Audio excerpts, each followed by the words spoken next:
Welcome to another episode of Miyazaki and Me. I'm Kyle. And I'm Cheyne. In this episode, we're going over Princess Mononoke.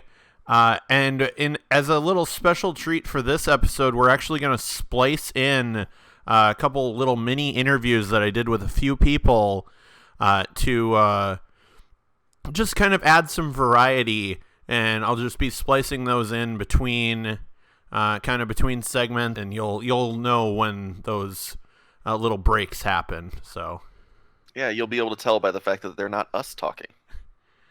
Yes, that will be a very big giveaway. The fact that it will not be us talking. I really love this movie. I will put that out there. It was fantastic, and yeah, I'm really looking forward to this conversation because I really enjoyed this movie. I'll say there's a lot of things going on in this movie. There's a lot of feelings. You know, it's about fear and overcoming and pride in a sense. And but there's really one thing that this movie is truly about, and that's a love a boy has for his elk. It really is, yeah. There's a lot that we talk about with the elk, and various other animals. Yeah. It's really about nature first and foremost. Cool is the true star of this movie. Yeah, cool. Yes, the elk. So Princess Mononoke was initially released on July 12th of 1997 in Japan. It had a budget of about $23.5 million. So it was one of the bigger budgets that Studio Ghibli had to work with, and they definitely put every penny into it, and ended up grossing worldwide nearly, as of 2020, through its various releases, it has grossed $194.3 million worldwide. Yeah, this was actually, for a very short period of time, the biggest box office movie in Japan's history. And when I say very short, I mean very short, because it was beat later that year in '97 by Titanic by $1 million. Yeah, Titanic in 1997 was just a phenomenon that really did go globally. Yeah, beating this for the box office is a little ridiculous. It, as I said, it had multiple releases. So it was initially released in the United States in October of 29th of 1999. But let's go back to its initial release for our animation timeline on what else was released in 1997. Three big films were released, animated films, and that was Anastasia, The End of Evangelion, and Hercules. I think it's a stretch saying Anastasia was a big film. I mean, I know it's loved by a lot of people we know, but I don't think it necessarily did that great, did it? The more important things weren't, oddly enough, weren't the theatrical releases. It was actually what was put on television, because here are our two shortest lived series to come out of that year, and that was Spawn and King of the Hill. And also in 1997, the first series for Pokemon. I want to be the very best, like no one was before. And then oddly enough, two series that are still running, and that would be South Park and One Piece. Oh God, there's so many episodes of One Piece. I believe they hit 1,000 this year. If not, they're very, very close to it, because I know they were in the 900s. Yeah, it's at least in the 900s. That is one. I watch a lot of anime. That is one that I will never touch, because that is too many episodes, says the guy that's watching Naruto. So, but yeah, it's surprising to see that there are not just one but two shows from 1997, animated shows that are still running. I mean, yes, they were both cultural phenomenons in very different ways. All right, Thor, based on my banner. The first time I saw Princess Mononoke would have been it would have been in 1999 when it originally came out. I remember actually going to the theaters to see it. It was a very limited release. I think we went to the Lagoon in Uptown, in Minnesota. If you're from Minnesota, you know Uptown. It's kind of one of the more popular areas, and they used to have a theater there called the Lagoon where they show a lot of anime stuff and a lot of fringe stuff that you couldn't get in the bigger theaters. Like that was before the days of like the Fathom, series that they do in theaters now. You know what I'm talking about?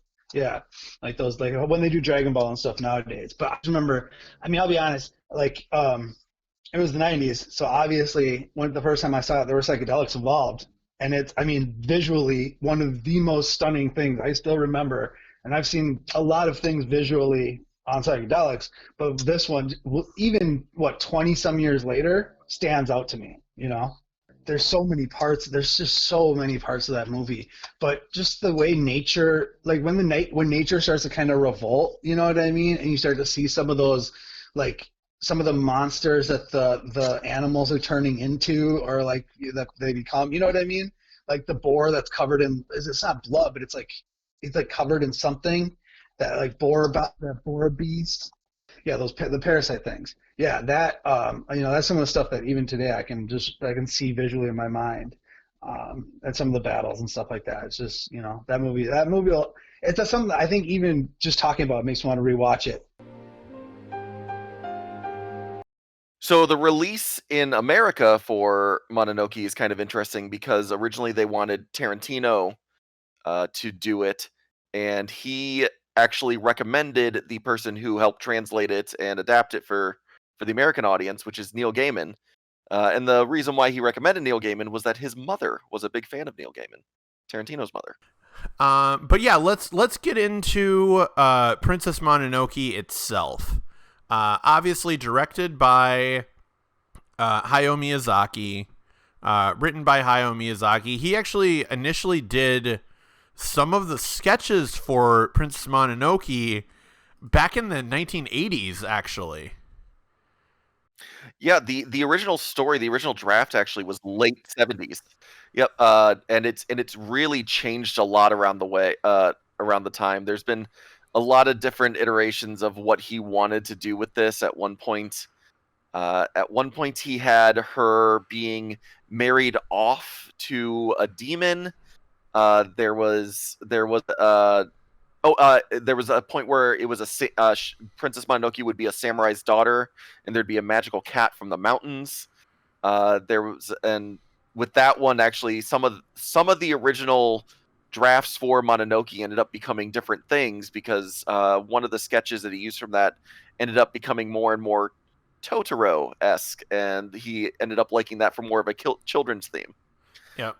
Yeah, and Miyazaki has said that he took a lot of elements from Nausicaa and like the background elements in the mountains, and you can feel that because like this is almost a more polished version of the overall tone, and the overall kind of meaning behind of being very environmentally conscious and stuff like that. It are themes that he played with in Nausicaa, and I think plays with and does in a better, more succinct way here in Princess Mononoke.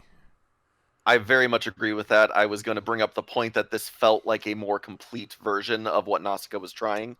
There were things that I loved about Nausicaa, but it felt like it should have been much longer because they just left so many dangling threads, and they didn't fully develop relationships. And this one, even only being, I believe the movie runs at 2 hours and 10 or 13 minutes altogether. Nothing feels incomplete. I feel like every relationship in this movie, every character is fleshed out just the amount that they need to be. It felt like he took everything from Nausicaa that worked and built off of that more succinct film. Yep. And I wasn't able to watch the full version in Japanese, but I did. It is funny, just the differences in the fact that I spotted a difference within 10 seconds of the movie, and that is the fact that the Japanese version just starts with a text prologue, and then the American version, it's that same text prologue, but it is narrated by Keith David. Yeah, and there's actually a reason for this, and that's because when Gaiman was adapting it for American audiences, they wanted to.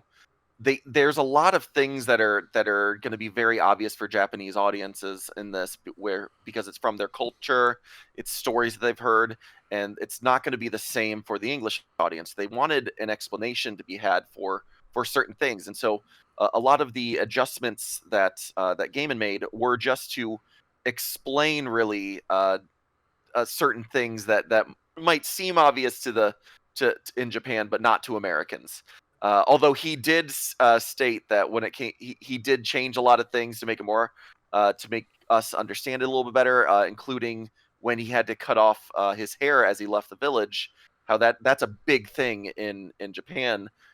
Back in the folk days of they never cut their hair until they were banished, and then they would slice off their hair to show that they were releasing their past.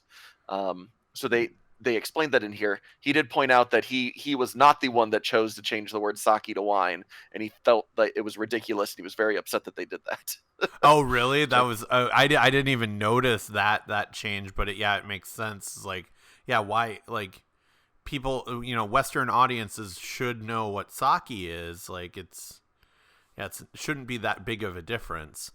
But yeah, it like with the hair thing, like, it's almost, that is definitely a cultural thing. Like, we got teases of it for a modern example would be like the Dothraki in Game of Thrones, never cutting off their braid unless they were defeated, because it was kind of a symbol of a shame. And it seems like it was kind of that same similar type of mentality. Now, with this movie, Miyazaki, he was supposed to retire for this film. This was going to be his last one. He put a lot into this, as you said. He had been working on this since the late 70s, but he pushed a lot of his anger into this film too. He was actually upset about the Yugoslav wars, which was actually it was the breakup of Yugoslavia, and he felt like he had done so many happy things. He was actually quoted. I don't have the exact quote, but he was actually essentially quoted. Oh, I do have the exact quote. He said, "The war happened, and I learned that mankind doesn't learn. After that, we couldn't go back and make some film like Kiki's Delivery Service. It felt like children were being born to this world without being blessed. How could we pretend to them that we're happy?" So he is putting that he wanted to point out how bad and bloody war is, and how it's just a lot of loss. And you see that in this film, a lot of loss. Actually, speaking of Miyazaki's retirement, some people actually point out Yoshifumi Kondo. It might have actually been his death shortly after this movie was released that kind of sparked Miyazaki's idea of retiring. Because, as we talked about in Whisper of the Heart, Kondo seemed like he would be successor for Miyazaki, but then he died suddenly, and I think that took a lot out of Miyazaki. Even though Kondo did actually work on Princess Mononoke as well, it was the last thing Kondo did. Yeah, and Miyazaki did also, because I think he thought that this might be one of his last, he put a lot into it. There were 144,000 animation cells done for this, and Miyazaki himself personally corrected or redrew more than 80,000 of them. So his fingerprints are literally everywhere on this movie. There's nothing he did not touch. Yeah, well, because as we've pointed out multiple times, like Miyazaki does do his own storyboards as well for his films. So yeah, from the storyboard element and to even going over and redrawing cells.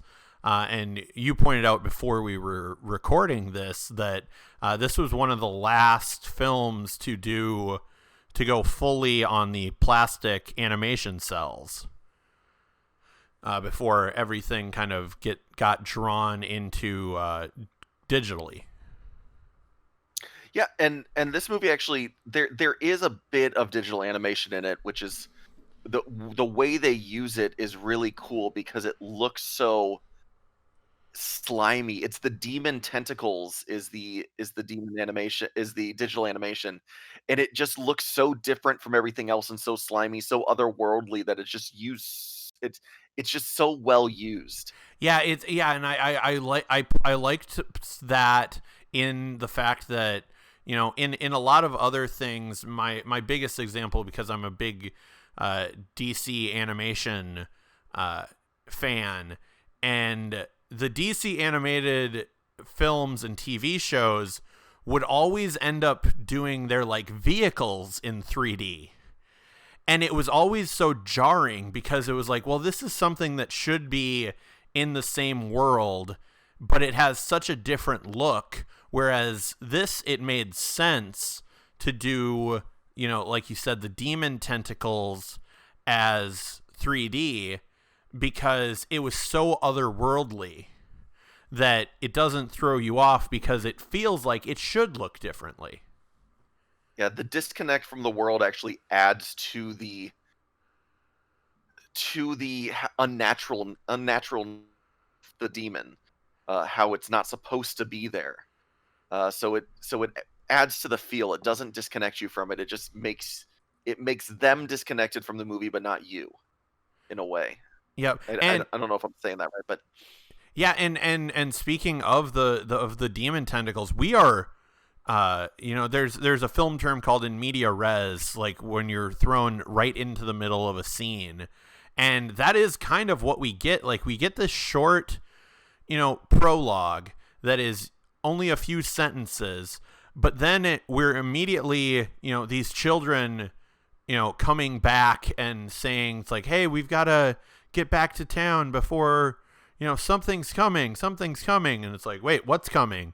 We don't know. And then we're introduced to Ashitaka and, see this demon boar come out from the forest, beautifully animated, so surreal looking, and we are just thrown right into the action right away. Yeah, and that's a theme of this movie is that it doesn't let up on the action really at all at any point. Even during the scenes where there's discussions and talk, like there's feel of the stakes don't fall. There's always something pushing this movie to the next plot point, to the next scene, to the next area, and it starts right from the beginning with this demon boar popping out and obviously causing the stakes for the film itself by wrapping its tentacles around Ashitaka and putting him with this curse. It gets you from the get-go and does not let go throughout the entire film. Yeah, it's like in some ways, and I mean this obviously as a compliment, like this is paced like an action movie.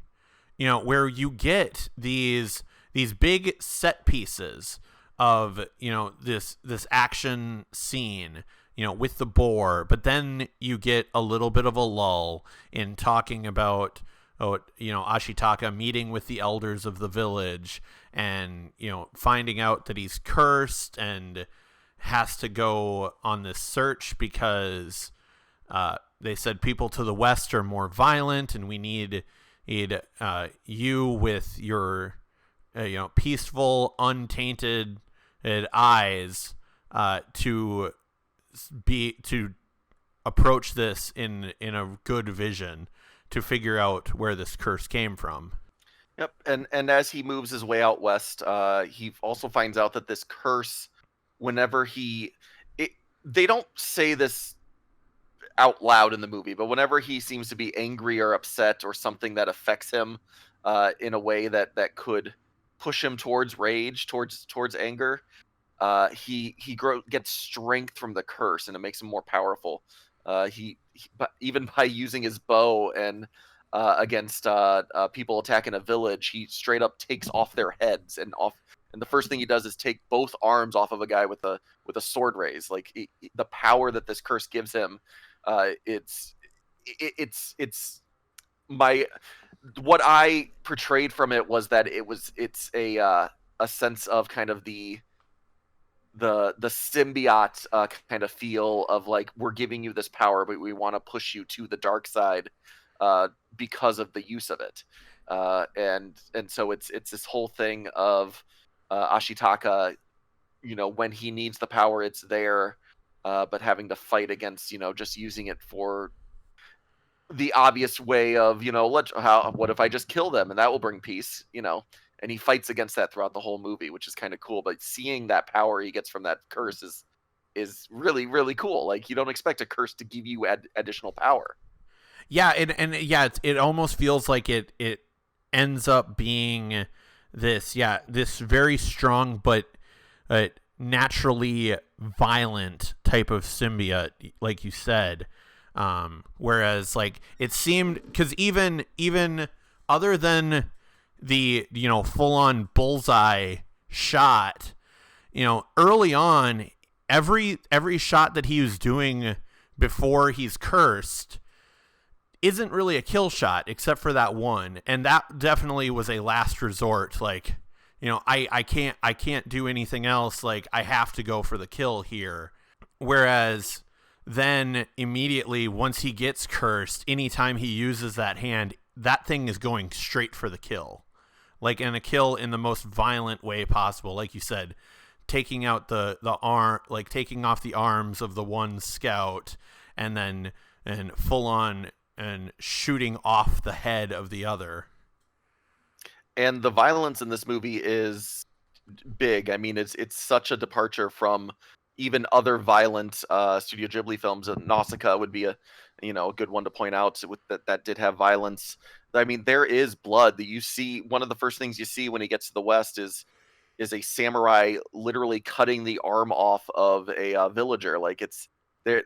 It is much darker than you anticipate going into a Studio Ghibli movie.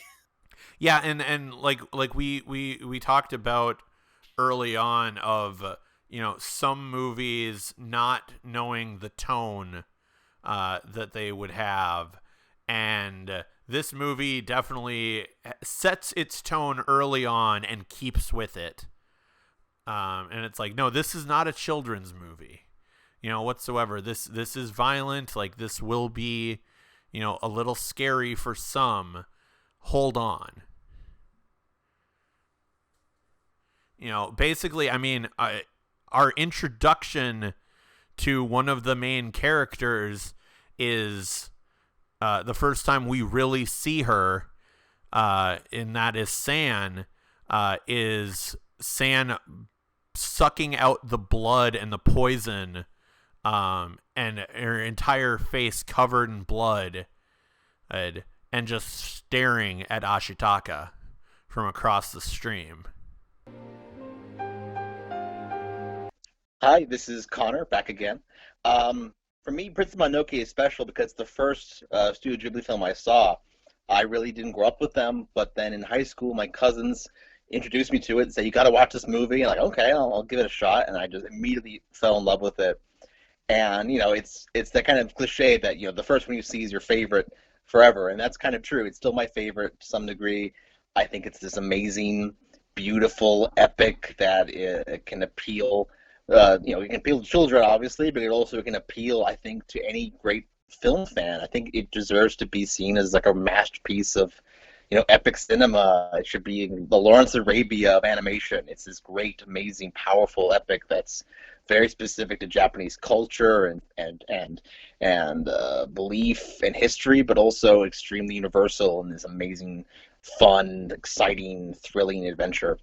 It's such an interesting thing to think about, picking a favorite moment from Princess Mononoke, because on the one hand you've got the big action scenes, you've got the fight with the forest spirit, you've got where San invades the town, but you also have these incredible quiet moments. You have these moments where Ashitaka and Yakul are just riding across the landscape while Joe Hisashi's score just floods your senses. So it's this amazing combination of there's the great, oh yeah, that was an amazing moment, and also just these quiet, intimate scenes where you just want to live in the film.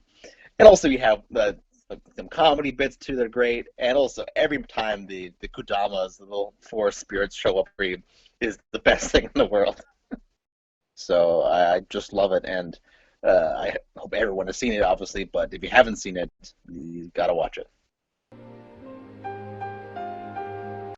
They do a really good job in this movie of showing the sides of both of this battle. Like, obviously, you don't like Iboshi and Irontown, which is where Ashitaka ends up going to after he saves a few people on the road. You don't like their side of destroying the forest and fighting off the boars and everything, but the people of the town are good. Like, they're just trying to make a living. They're all good people. In fact, a lot of them have been saved from different types of life that they didn't like they most of the women there are from brothels, and they point out that they were wasted in the brothels, that they and they're happy to be putting the women in this town do most of the work. They Yeah. are they are strong female characters, and every single one of them, which is amazing. And so you do enjoy the people of the town, maybe not necessarily the leaders, but the people of the town are great. And then on the flip side, you get the wolf god, Moro. Yeah. Moro and her two children, well, three children, San being the third child.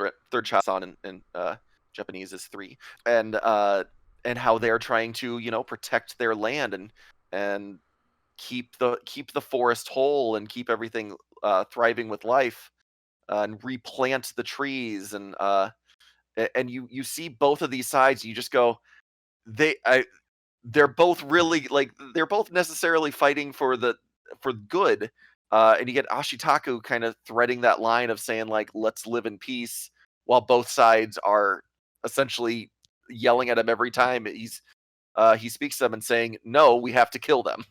Yeah. Yeah. Well, and it's also interesting how they divide up the factions as well, because you have you seem like it's set out clearly,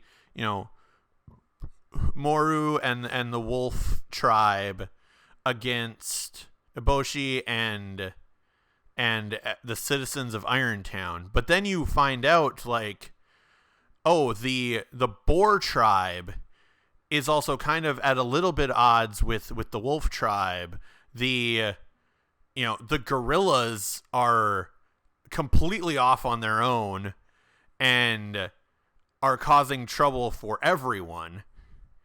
And then you also then find out later on you have this sect of samurais that are actually violent against the people of Irontown, and they're even a bigger threat to a lot of other people. Yeah, and with the apes, you actually get a nice little scene where it shows the desperation that they're trying to get everything replanted, because they're talking about eating the humans to gain their strength. And San is just like, that doesn't work that way. Don't even say that. That's not something that you can do. And just kind of the way that war and devastation and desperation will drive you crazy, and that's, I think, a lot of the point of this film, with the way Miyazaki was feeling about war at the time, of people that have good intention in mind to help themselves and their people can do these crazy evil things to try to get there. Yeah, and it's interesting in actually talking about the fact that Titanic was the one that upset and seceded Princess Mononoke as the highest grossing film in Japan to that date. James Cameron actually said he cites Princess Mononoke as an influence actually on Avatar, because of the different clashes in the cultures and being more environmental focused and concentrating on the ecosystem. He said Princess Mononoke was a big influence on that film. I thought he just straight copyright infringed Ferngully. No, it's a combo. It's a combo of a lot of things. If you steal from a lot of different sources, it becomes your own. An interesting fact that I read about Princess Mononoke that really is neither here nor there is that because Lady Eboshi wears red lipstick throughout the movie, she is actually one of very, very few Studio Ghibli characters with actual lips. That actually makes a lot of sense, but yeah, you don't think about that, but yeah, they really haven't. Like they everybody have mouths, but they don't draw lips. Yeah. Like I was just gonna say, like everybody has a mouth and obviously is animated with a mouth, but yeah, we don't really get a lot of lips. That's that's really interesting, actually. Hi, I'm Joey from the podcast Twinema Cinema, and thanks for having me back on again, Kyle. So the first time I watched Princess Mononoke was, I think it was like 2005, because I saw it with my girlfriend at the time, Andrea, and we watched it in her bedroom, and I think we were just like sitting on the floor, kind of, because we both got into the Studio Ghibli films at like the same time. She's the one who introduced me to it, and so I think this was the second one we watched together after Spirited Away. My initial thoughts were that this is just a really beautiful film because just the messaging in it is so easy for people to relate to, especially if you have any concerns about the environment. This pretty much puts them right at the forefront of your mind in a very visceral way. Just these human beings dealing with the the duality of the world, the man-made elements, and dealing with the natural elements.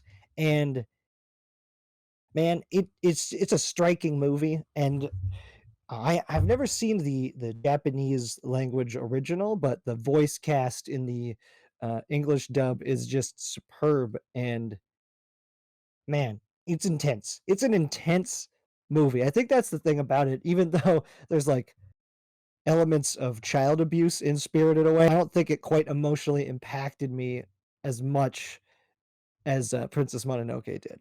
It starts out with like you said, a battle sequence basically, and then from that, um, our protagonist, we he saves the day, but then is simultaneously made an outcast and can never come home. So it's just like a very uh, tragic beginning in that way, and then we follow him on his journey, and it's it's crazy. Like, one of the things that this is such a random piece that stands out to me, but it always made me smile when I've seen it, is when he does get to, like, the Iron City, when he helps them with the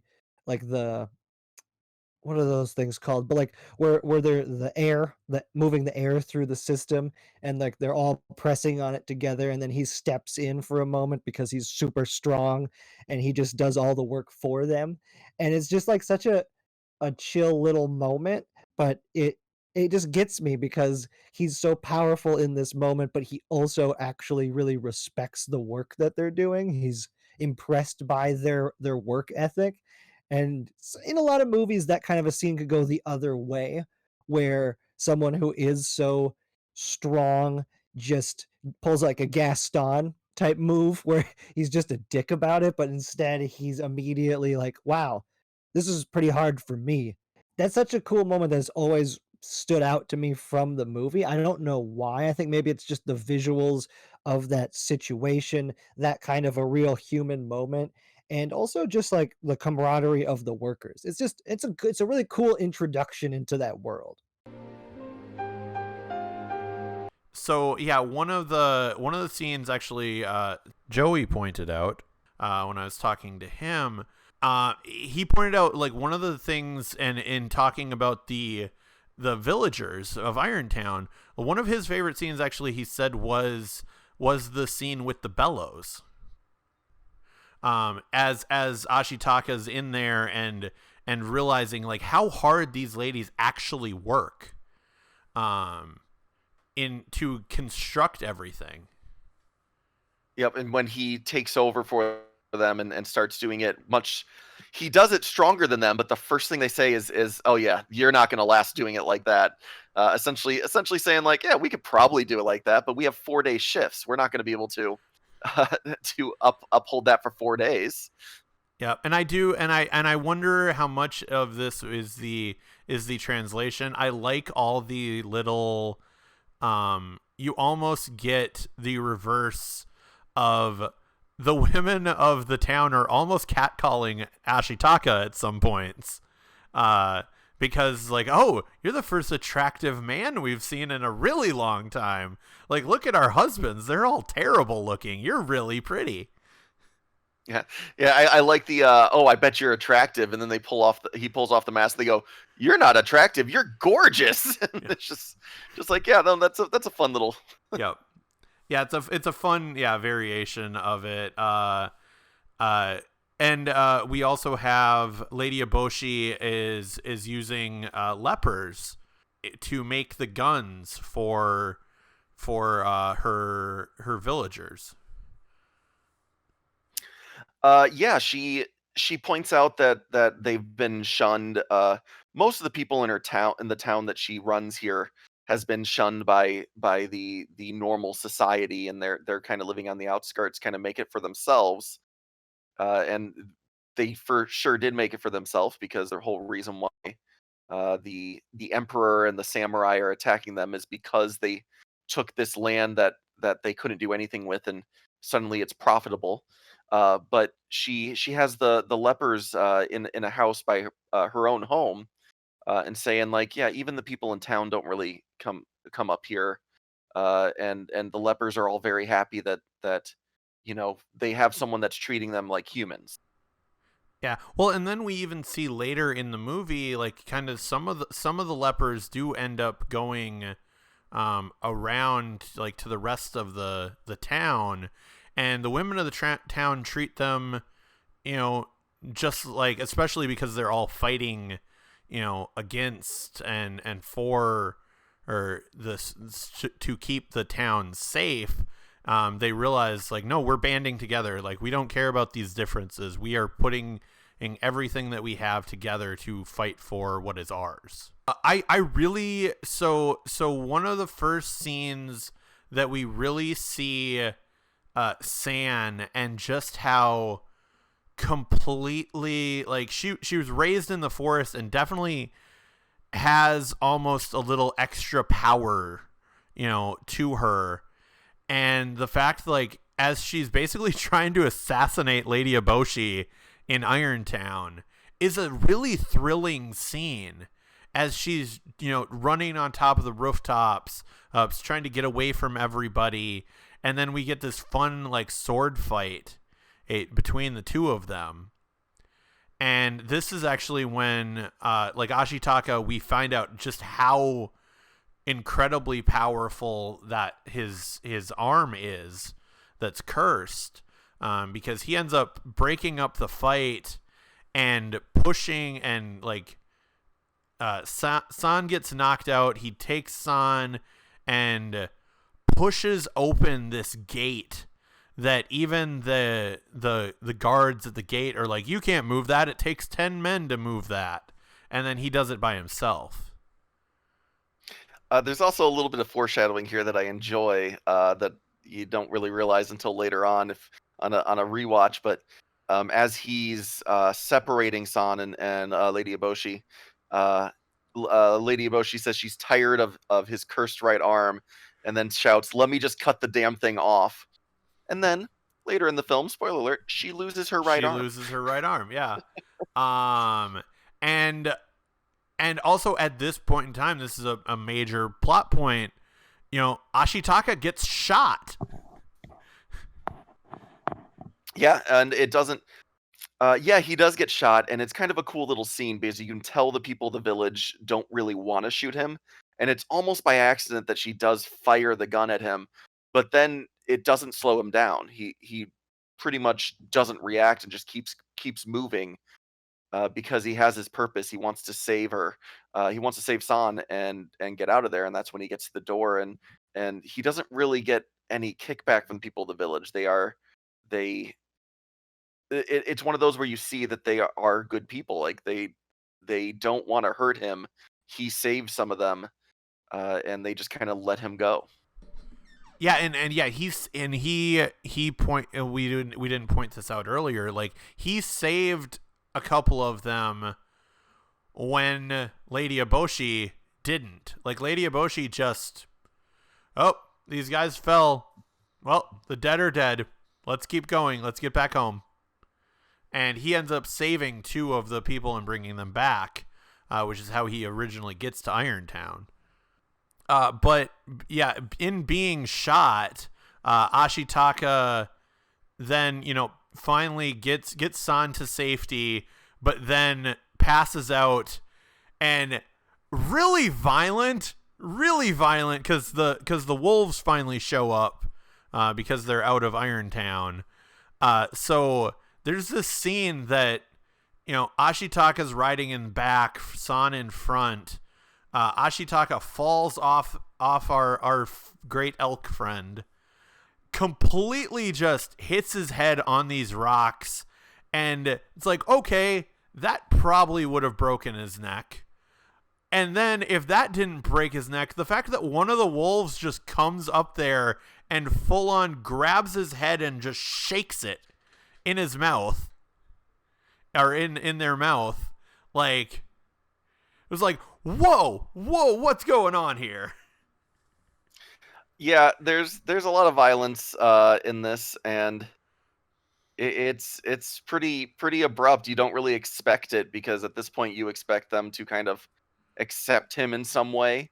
Yeah. And the wolves really the wolves really don't throughout the whole thing. They see him as an outsider because he is a human, even though he is trying to work with them and trying to almost broker a peace. Yeah. And then San baby birds Ash. Sometimes you got to baby bird him. Yeah, which was, it's like, no, just chew this, and then he doesn't chew it, and it's like, well, I guess I got to do this, and it's like, okay. I mean, that is what you'd end up doing, but it's just weird to see. And you see the as he is now, this all leads into him having discussions with the wolves, and like I said, he's not fully accepted in there, but it's to the point where he's essentially had the same talk with both sides of the killing needs to stop. We need to figure out a different way, and nobody's accepting it. And this is when you find the boars have returned and have decided to wage a war against the humans. And the lead boar, which I believe is Akoto Nushi, or just Akoto, is who's voiced by Keith David in the English version. Keith David's one of my favorite voice actors ever because he's got a great voice. He essentially says he's told that there's no way you're going to win this, and his response is, yeah, but they will always remember this fight. So he wants to essentially kill as many humans as possible. Of like, I don't care how many people we lose, we might lose everybody, but they're going to remember this. And it's like, oh wow, really? Okay, that's the level we've got. The forest spirit just healed Ashitaka somewhat. He healed the bullet wound, but not the curse.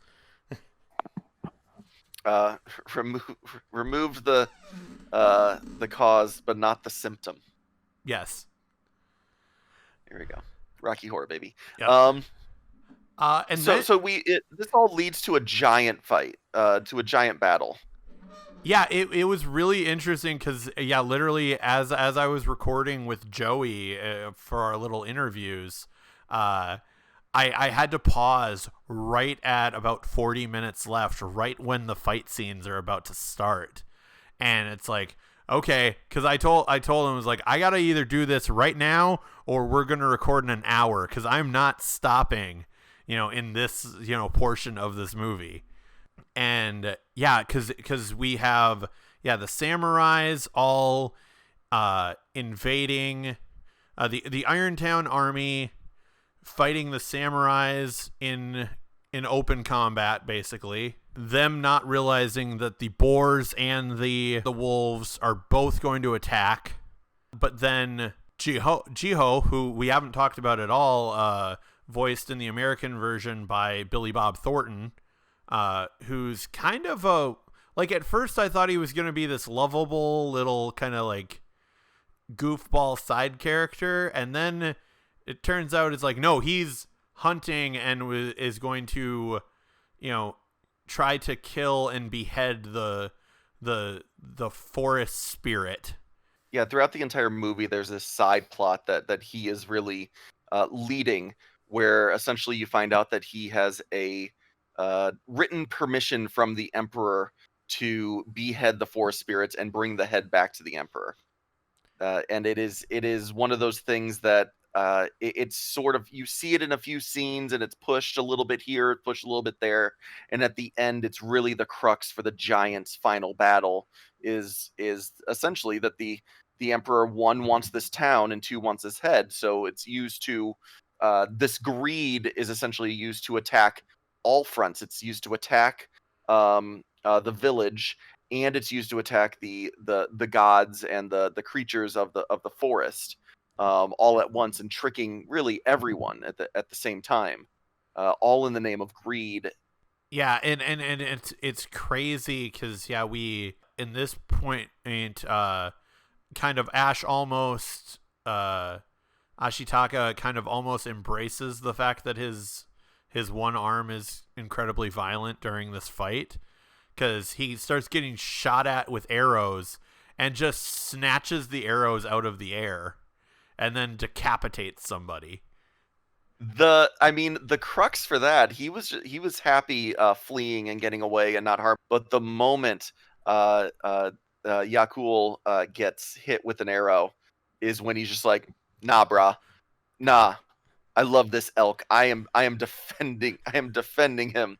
And he jumps off, and that's when he takes out these samurai coming after him. Because, as I said before, the main point of this movie is showing the love between a boy and his elk. So much is based off that relationship. Yet we also get, he obviously also cares very deeply about San as well. Even though Moru really hates the fact that, can definitely see the relationship building between the two of them, and that's when Moru tells Ashitaka to leave. But in the same sense, she pushes San to him because she points out that he gave her a beautiful gift because he gives her the dagger. Essentially, he gives San's sibling the dagger to give to her that he received from his younger sister when he was exiled. So I am Baal Gracia.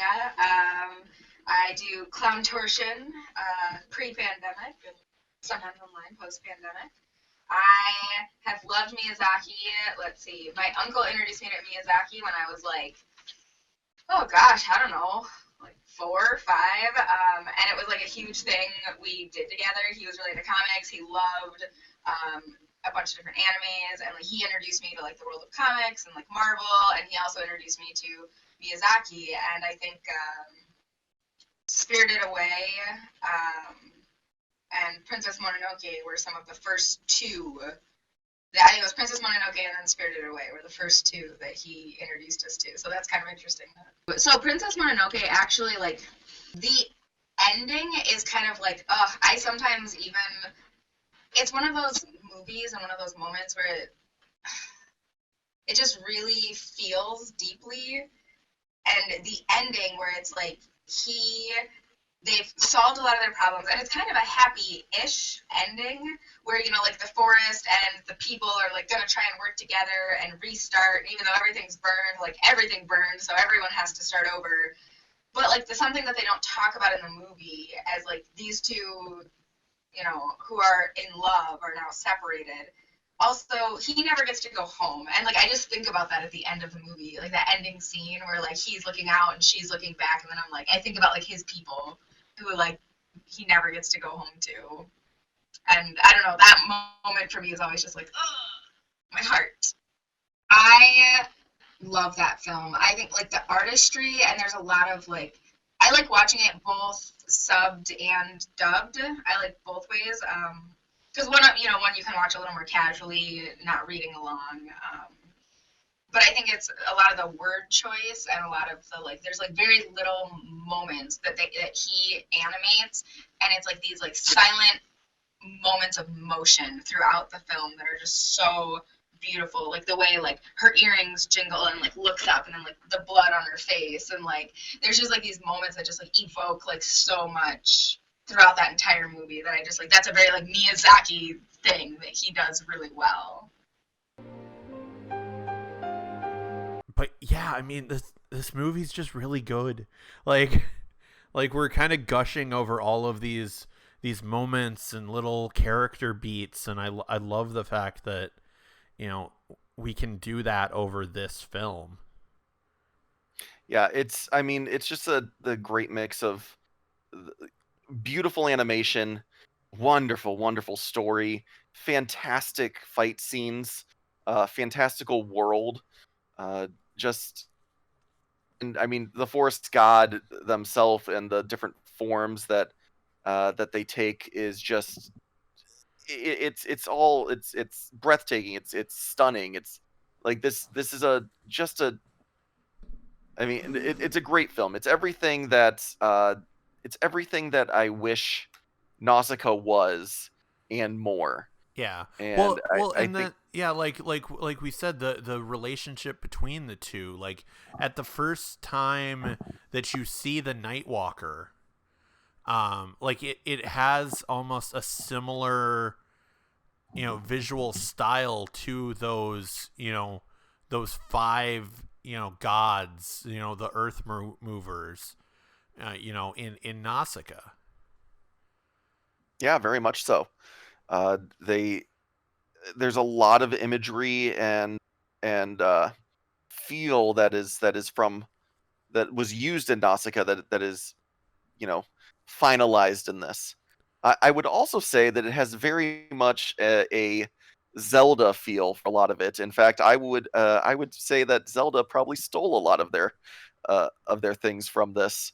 Yeah, Um, for the more modern games, yeah, I can definitely see that. Yeah.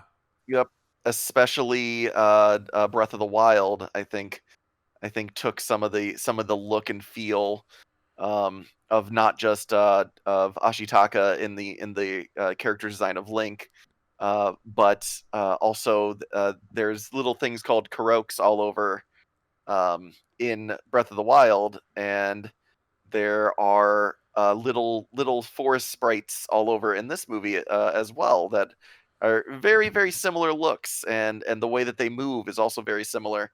And I understand that it's probably something from Japanese folklore, but I wouldn't be surprised if they really used it because of this film.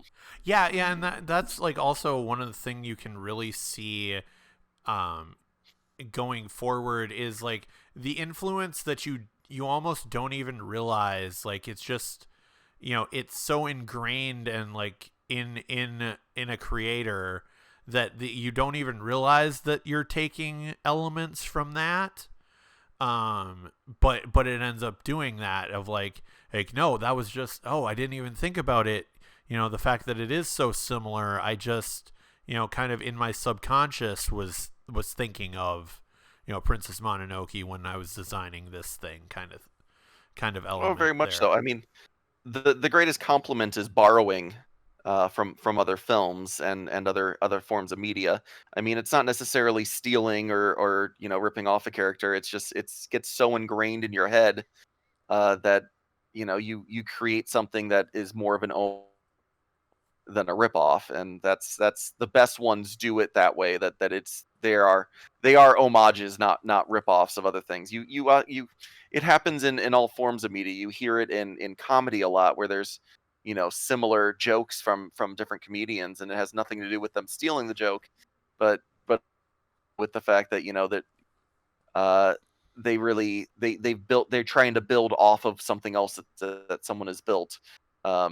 And you hear it in music, you see it in movies. Like it's when done correctly, it's done very well. And this movie, and I mean most of Miyazaki and Studio Ghibli works have inspired that in so many films that we've all seen over the years, and games. And yeah, Yeah. it's really fun to watch and to the original and go back to them. Yeah, it's like, yeah, you definitely, like we said, a movie doesn't gross nearly $200 million in a vacuum without influencing people. It ends up being a much bigger deal than you think, because it was able to get distributed out into so many places. And you found this and pointed out this was actually the first animated movie to win the Japanese Academy Award for Best Work. Yeah, it won't be the last one, but this was the first one that really, I mean, as we said, it broke records in Japan, and it was the first giant. Like, Studio Ghibli had hits before, but this was their first giant hit. Yeah. Their first real worldwide, like, immediate kind of hit. Fun fact, which will make you feel bad about the place that we live, Minneapolis, St. Paul. This was actually supposed to be released sooner than the 1999 release in America. It was only delayed because there was a poor reaction at a showing in 1997 in St. Paul, Minnesota. Oh no. I wonder I wonder if actually Thor was at that screening, because he wasn't sure on the date, but he said he was at the lagoon. Yeah, they said it was Princess Mononoke was required after it was released in Japan. Its American release was delayed for almost 2 years because of a negative reception. Allegedly, I should say, because of a negative reception at a St. Paul, Minnesota test screening. So apparently they did not get the right audience for that, because obviously this is an amazing film. This is an amazing film. So I actually feel like Wikipedia is wrong on something, as I was looking this up, because it said that this was submitted for Best Foreign Language Film to the 70th Oscars, which actually would have taken place 5 months before this film came out. So I think it was actually supposed to be submitted for the 71st Oscars, which Best Foreign Language Film, which, if that was the case, Best Foreign Language Film that year was actually won by Life is Beautiful. I still think it should have at least been nominated, but I would agree with that. I think that this movie helped break Japanese animated films in particular out of a bubble when it came to awards. Yes, you had pointed out to me that it won 9 out of 11 awards that it was nominated for over a 4-year period, just because there was the kind of a mix with the American release and the Japanese release. So 97, 98 for the Japanese release, and then 2000, 2001 awards for the American release. And it really it opened up doors for specifically future Studio Ghibli films to have a chance in awards, where I think deservedly so. They are so well written that people see a problem in art in general is that people put things into a box, and so they have trouble seeing past their opinion of views. That's why they don't see a lot of people won't see animated films as a a medium that can portray a wonderful story. Same kind of thing. You see it in music, where people think that a certain type of music can't display emotions like other music, and I mean, it happens all over the place with different mediums. But animated films and Japanese animated films get put in a box by Americans that they're for kids, and they're childish. I mean, all the movies that we've watched, even the ones for kids, have shown that they're not just for children. But this one in particular really shows that you can put together a wonderful, beautiful adult story in this kind of medium. Yeah, and I think like you said, like this almost becomes like the thing that breaks through that glass ceiling, because this didn't get as much attention in the West, in America, but I think then people finding it over the course of those couple years, people realizing like, oh, we made a mistake. This should have gotten more praise, and this deserved more praise than it got. And I think retroactively that helped the next big release that would get released more worldwide, which would have been Spirited Away. And Spirited Away ends up winning Best Animated Feature at the Oscars. And I don't think it would have gotten that far without a movie like this coming before it. Yeah, really opening the doors. But Spirited Away is not the next movie we were going to talk about, though. Yeah, so the next movie we're talking about is actually going to be one that is new to all of us, those of you that listen to this and us, because it is called Earwig and the Witch, and it is being released on February 3rd on HBO Max. Yeah, so we'll do it'll be a couple weeks after, because this episode will get released on the 28th. So it'll be our regular 2-week schedule. So yeah, the second week of February we will be talking about Earwig and the Witch. Yeah, and it fits into Miyazaki and Me because it is also directed by Miyazaki, except it is Hayao Miyazaki's son, Goro Miyazaki. Yeah, I was like it won't be Goro's first film, but it will be because of how things ended up getting released. It will be our first Goro Miyazaki film that we talk about on this podcast. Correct, and I'm very excited for this. I am in a camp of people that like his first movie more than others do, because Tales from Mercy is the first one that he did, and I actually very much enjoy Tales from Mercy. But it's unique animation in Earwig and the Witch, so I'm very excited to essentially try something new from Studio Ghibli. Yeah, it feels like it looks closer to a blend of like 3D and stop motion. So we'll have to look into that on how they did it's that. More of a style that a lot of there's been a lot of animated shows that are actually moving into this animation style now. So current children will have experience with this type of animation, but us not being kids use animation style ourselves. So then Cheyne, plug your other stuff that you've got coming up. Yeah, I actually have 2 podcasts out there. They both release once a month on the off weeks of this one. One is called the Animaniacs. That is with my buddy Carl, where we discuss some of our favorite anime. You can find that on we release it on Anchor, which also co-releases it onto Spotify, so we're very easy to find. And that one, we are currently our first undertaking of that is listening to My Hero Academia. As of this release, we have 3 episodes out. So go check those out. They're all about half an hour a piece, and not terribly long. If you're trying to watch along with us, we're watching 2 episodes at a time of My Hero Academia, so go check those out as well. And then the other podcast I do with my buddy Gabe is called the 5-Star Movie Podcast. And in that one, we are actually watching we each choose a movie that we think is a 5-star movie. Now, the caveat for this are we are not watching these movies and then saying they're 5-star and then discussing it. We are saying that they're 5-star movies from things we've seen in the past, then watching it, then discussing it.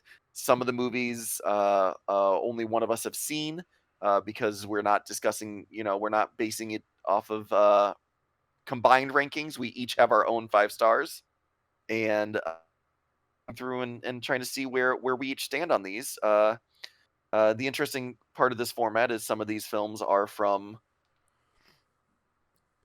long ago. We remember them as 5 stars, and maybe not all of them stay 5 stars. So we've got a few episodes of that out. That is also being released on Anchor now, so you can also find that on Spotify. Yep. And hopefully by the time this podcast is released, I will have gotten the Anchor feed up as well for this podcast. Hitting a couple snags, redirecting the podcast feed, but you'll be able to find that, as always with everything, at Knocked Out Entertainment and at Knocked Out Films on all social media. Be good to each other.